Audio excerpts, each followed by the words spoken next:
Hey guys, welcome back to another episode of Naked Audio Tutorial. This is Yong from Sgaudiohive. Today we'll be going through a replacement for the MMCX of 846. Okay, it's a very common issue for the MMCX to break inside the 846. So today we will be going through the replacement. So first thing first, how do we take apart the 846 without damaging the shell? As you can see, for this set, the previous owner had tried to do the opening himself and has made some substantial damage. So he is also going to do a replacement for his shell. That will be for the next video. I actually got the shell parts ready. Okay, so for today, I'll be showing on the other side that he didn't damage for the opening process. Basically, we will just need soldering iron, your soldering equipments and some prying tools. The most important thing are your mounting tools, blue tack, and this pen knife. Okay, so as you can see, he tried to do a removal or a opening from the top part. It is not wrong, but the method that he chose is wrong. So the easier way, because as you can see from the inside, let me focus. Okay, there is a substantial amount of glue at the connector, and there's no glue at the edges. So what we want to do, we will start from this part, put it straight down, slot the pen knife right into the center. Okay, it will go in easily, so you just gently pry it open. Okay, we can see already the part is split. So right now, get something to pry along the whole part line, from here to the connector. The connector we will do it later. Okay, so my trusted pry tool, fingernails.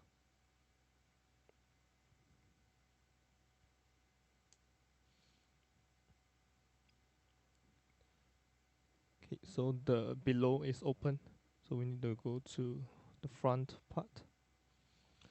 This process is to separate the shell from the glue that they use. It's a sort of gum lah.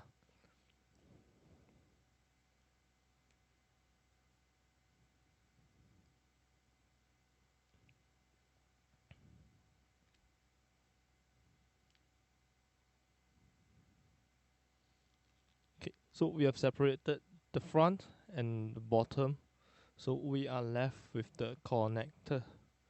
Okay, so what is the way to remove the connector? There is one way you can opt for. Use a leverage, pry it open slowly. Even if you are applying force, it has to be slow. As you can see, okay, we are now in access to the connector itself. So unfortunately, something broke because it is glued heavily onto the together with the connector itself. Okay. If you want to remove the connector easily, just use a soldering iron that's hot.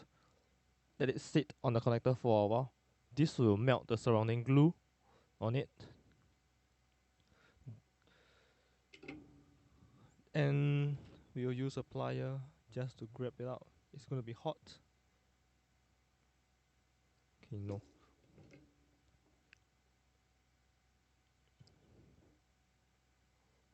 So only on the metal part, you can see.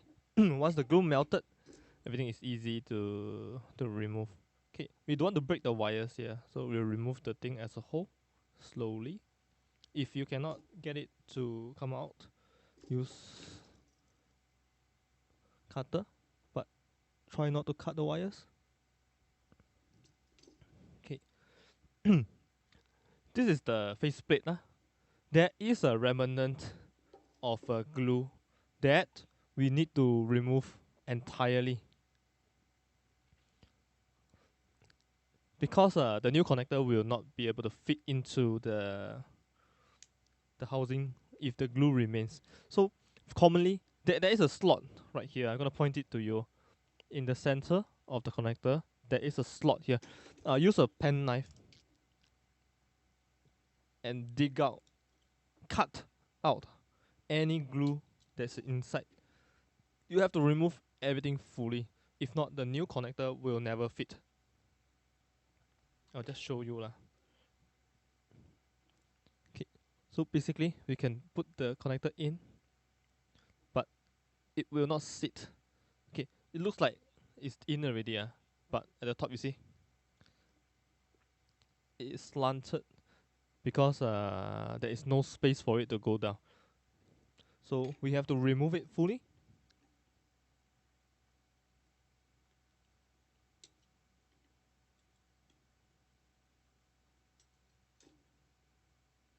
Same for the IEM side. So you observe if there's another remnant. If there isn't, then good news ah. Okay, so basically we just need to unsolder the wire and solder them to the new connector. Right now, just show you.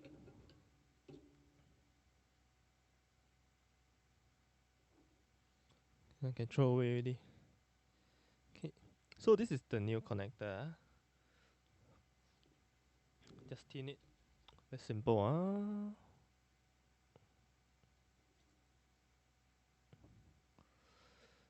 Okay, so we want to remove the glue from this. Red wire is for the center pin signal. Black wire is for the ground pin on the side lah. Any of the side you can use, left or right.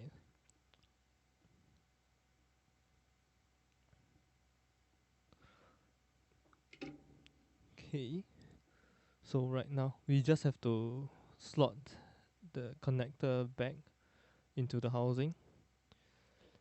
Okay, I'm not going to show you, but the way to do the gluing is super glue, needle.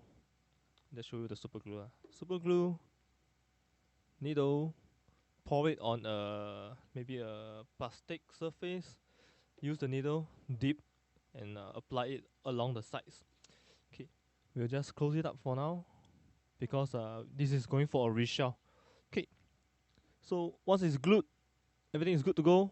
If there are any holes or broken pieces along the edges, you have to use resin. I cannot show you resin work as of now, but I should have some other videos with resin work. Probably, if I can, I'll link it. But that's all for today. We'll go on to the reshell video in the next one.